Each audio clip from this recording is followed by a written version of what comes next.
Yeah, hi, my name is Bill Ayers. I'm here at the peace demonstration against Nato. Happy to be here and glad to meet you.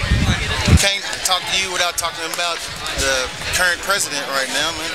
How do you see his administration, man? Do you think he's did a good job? Well, I think that he did exactly what he promised to do, which is he promised he would sit in the seat of empire. He promised that he would be the leader of this country, and that's what he's doing. But he didn't promise anything he didn't come through with. In other words, I'm not disappointed because he is exactly who he said he was. He said, I'm a middle-of-the-road, pragmatic politician. Anybody who listened to him heard him say that. The right wing looked at him and said, no, he's a secret Muslim, secret black nationalist, secret socialist. The left wing looked at him and said, you know, I think he's winking in my direction, but it's not true. The clearest thing he said during the campaign when he was asked who would Martin Luther King support during the primaries, and his response was, King wouldn't support any of us. He'd be in the streets building a movement for justice. That's an important thing for us to remember, because presidents don't make history. Kings don't make history. Queens and princes and CIA operatives don't make history. What makes history is movements on the ground.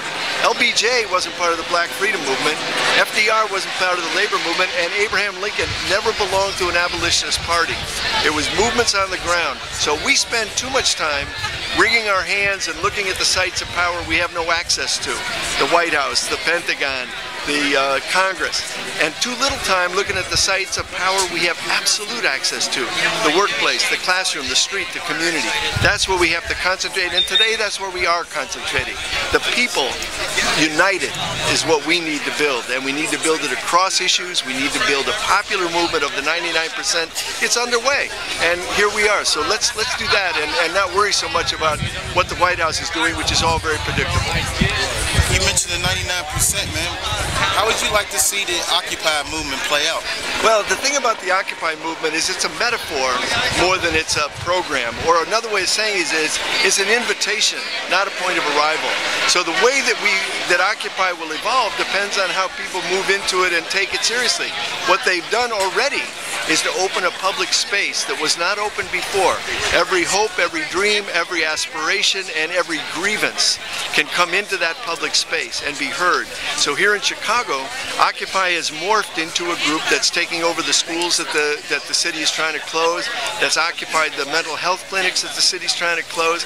Occupy has been very active in building a peace presence here.